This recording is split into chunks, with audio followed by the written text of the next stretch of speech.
नमस्कार दोस्तों, स्वागत है आपका YouTube चैनल स्वदेश की बात में। दोस्तों, पुरानी पीढ़ी और नई पीढ़ी के बीच में हमेशा एक द्वंद्व चलता है। शारीरिक की बात नहीं कर रहा हूँ मैं, मानसिक द्वंद्व होता है। दोनों में संघर्ष होता है। नई पीढ़ी अपने को स्थापित करना चाहती है, वो पुरानी पीढ़ी से कुछ अलग करने की चाह रखती है। और पुरानी पीढ़ी का स्वभाव ये होता है, माने पुरानी पीढ़ी का मतलब मैं नहीं कह रहा हूँ बूढ़ा और जो है पुरानी पीढ़ी का है और जवान नई पीढ़ी का है। हमेशा जनरली इसको बूढ़े जो हमसे पहले के जो हैं लोग, उनके संदर्भ में कहा जाता है। लेकिन ये ज़रूरी नहीं है कि बूढ़े ही जो हैं हो गए हैं, जो जिनकी उम्र हमसे दुगनी है तिनगुनी है वही इस तरह की मानसिकता को व्यक्त करेंगे। नए लोग जो हैं हमसे छोटे भी हैं उम्र में, वो भी इस तरह की मानसिकता को रखते हैं। ये समाज में हम देखते हैं चारों तरफ। तो जैसा कि मैं कह रहा था कि नई पीढ़ी जो है वो अपने को स्थापित करना चाहती है, वो पुरानी पीढ़ी से कुछ अलग करना चाहती है, समथिंग न्यू, समथिंग डिफरेंट। क्योंकि ये जो यौवना अवस्था है, यौवना अवस्था में आदमी रिस्क जो है, रिस्क से उतना नहीं डरता, वो रिस्क लेना पसंद करता है। जोखिम का खतरा उठाने का जो है उसमें मादा रहता है।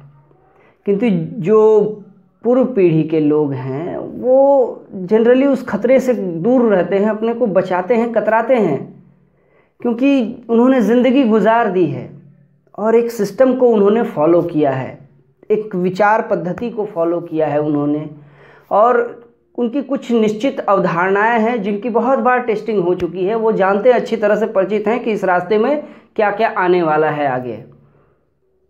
लेकिन नई पीढ़ी जो है वो नए रास्तों को खोजना चाहती है।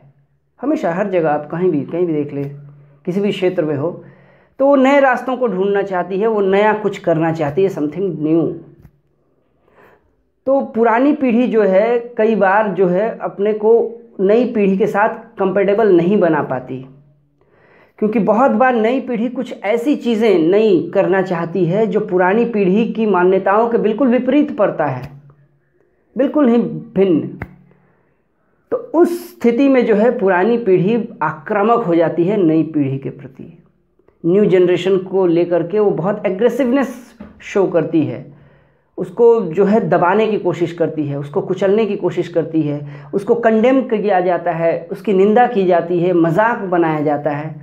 इस तरह से चीज़ें होती हैं। तो ये जो चीज़ है जनरली लोग, हम देखते हैं ना सोसाइटी में, आसपास हम लोगों को सुनने को भी मिलता है कि हमारे समय में तो ऐसा था, ऐसा होता था, ये था, वो था। उनको जो है नई जो अभी वर्तमान परिस्थितियाँ, वर्तमान उन्हें पसंद ही नहीं आता है। वो हमेशा अतीत में सुख देखते हैं। अतीत उनके लिए स्वर्णिम होता है, गोल्डन पीरियड। तो वर्तमान को खारिज करने का एक तरीका यह भी है कि अतीत के गुण गाया जाए। बहुत सारी बातें हैं इसमें, मैं ज़्यादा वक्त नहीं लूँगा आपका, बस और 2-1 मिनट की बात है जो कहनी ज़रूरी है। तो ये जो चीज़ें हैं ये चलती रहती हैं। ये आप किसी भी क्षेत्र से मिला लीजिए, कोई भी ऐसा विषय हो किसी भी क्षेत्र में, पुरानी पीढ़ी और नई पीढ़ी के बीच में जो है वो द्वंद्व आपको दिखाई देगा, वो संघर्ष दिखेगा आपको। एक जो है अपने को स्थापित करना चाह रही है, एक अपनी कुर्सी छोड़ना नहीं चाहती, वो अपने सुरक्षा के दायरे से बाहर नहीं आना चाहती। और इसके परिणाम स्वरूप जो है टाइटन ऑफ क्लैशेस, संघर्ष चलता है। तो इसी चीज़ को, इन्हीं भावनाओं को लेकर के कुंवर नारायण जी ज्ञानपीठ पुरस्कार से सम्मानित बहुत ही बड़े कवि हैं हिंदी के, देहांत हो चुका है उनका। तो कुंवर नारायण जी ने एक कविता पुस्तक की रचना की, आत्मजयी उसका शीर्षक दिया उन्होंने। उस आत्मजयी में पौराणिक जो पात्र हैं दो, नचिकेता और वाजश्रवा, पिता पुत्र हैं दोनों। तो इन दोनों की कथाओं के माध्यम से, इन दोनों की कथाओं का जो जिस्ट है, मैं संक्षेप में बता दूं कि नचिकेता जो है उसके पिता है वाजश्रवा। वाजश्रवा ने नचिकेता को मृत्यु के देवता यम के हवाले कर दिया था। क्यों? सवाल पूछता था बहुत। तो सवाल पूछना नहीं चाहिए ज़्यादा।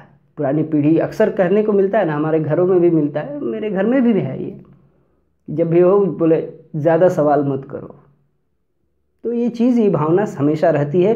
पुरानी पीढ़ी के लोग जो होते हैं, मानसिकता के लोग होते हैं, वो सवाल पसंद नहीं करते हैं, क्योंकि सवाल जो है वो उनके अस्तित्व पर, उनकी अहमियत पर, या उनके जो है जो जिसको वो मानते रहे हैं महत्वपूर्ण, उस पर ही जो है प्रश्न चिन्ह लग जाता है।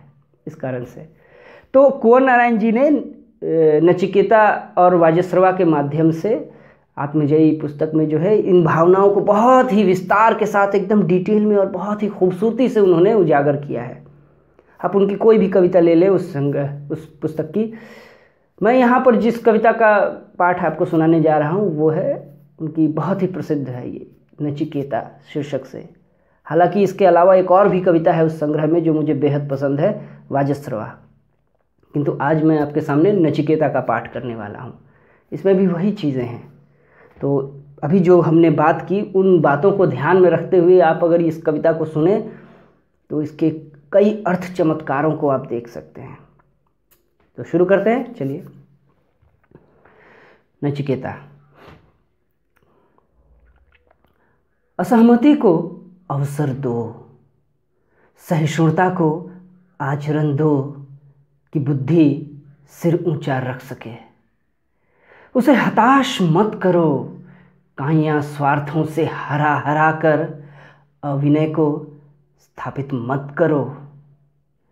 उपेक्षा से खिन्न न हो जाए कहीं मनुष्य की साहसिकता, अमूल्य थाती है यह सबकी, इसे स्वर्ग के लालच में छीन लेने का किसी को अधिकार नहीं।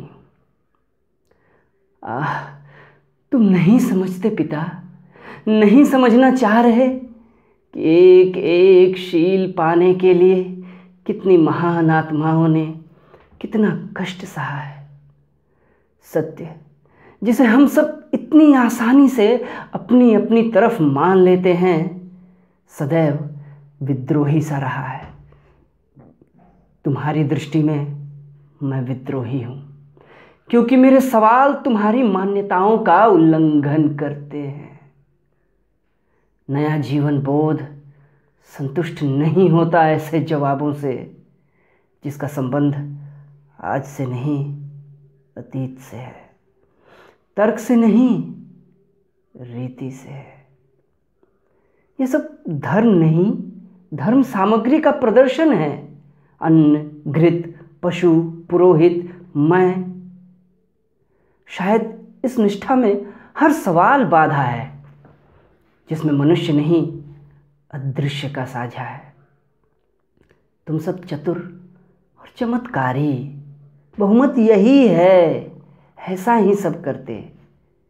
कितनी शक्ति है इस स्थिति में जिससे भिन्न सोचते ही मैं विधर्मी हो जाता हूँ, किसी बहुत बड़ी संख्या से घटा दिया जाता हूँ इस तरह कि शेष समर्थ बना रहता गलत भी एक सही भी अनर्थ हो जाता है। सामूहिक अनुष्ठानों के संवेद मंत्र घोष शंख स्वरों पर यंत्रवत हिलते नरमुंड आंखें मूंद, इनमें व्यक्तिगत अनिष्ठा एक अनहोनी बात जिसके अविश्वास से मंत्र झेपते हैं, देवता मुकर जाते, वरदान भ्रष्ट होते। तुम जिनसे मांगते हो मुझे उनकी मांगों से डर लगता है। इस समझौते और लेन देन में कहीं व्यक्ति के अधिकार नष्ट होते हैं। अंधेरे में जागते रहो, अभ्यस्त आवाजों से सचेत करते पहरेदार, नैतिक आदेशों के पालतू मुहावरे सोते जागते कानों में, साथ ही एक अलग व्यापार ईमान के चोर दरवाजों से। मनुष्य स्वर्ग के लालच में अक्सर उस विवेक तक की बलि दे देता जिस पर निर्भर करता जीवन का वरदान लगना। मैं जिन परिस्थितियों में जिंदा हूं उन्हें समझना चाहता हूं। वे उतनी ही नहीं जितनी संसार और स्वर्ग की कल्पना से बनती हैं, क्योंकि व्यक्ति मरता है और अपनी मृत्यु में वह बिल्कुल अकेला है, विवश, अशांतवनीय। एक नग्नता है, निसंकोच, खुले आकाश की, शरीर की अपेक्षा। शरीर हवा में उड़ते वस्त्र, आसपास मैं किसी आदिम निर्जनता का असभ्य एकांत, जितना ढका उससे कहीं अधिक अनावृत। घातक अश्लील सच्चाइयां जिन्हें सब छिपाते पर जिनसे छिप नहीं पाते। इंद्रासन का लोभ, प्रत्येक जीवन मानो किसी असफल षड्यंत्र के बाद पूरे संसार की निर्मम हत्या है। एक आत्मीय संबोधन, तुम्हारा नाम, स्मृति खंडों के बीच झलकता चितकबरा प्रकाश, एक हंसी बंद दरवाजों को खटखटाती। सुबह किसी बच्चे की किलकारी से तुम जागे हो, पर आंखें नहीं खोलते। उसके उत्पात ने तुम्हें विभोर कर दिया है, पर नया दिन आलस्य की करवटों से टटोलते तुम यह नहीं देखते कि यह दूसरा दिन है, और वह बालक जिसने तुम्हें जगाया अब बालक नहीं, प्यार अब पर्याप्त नहीं।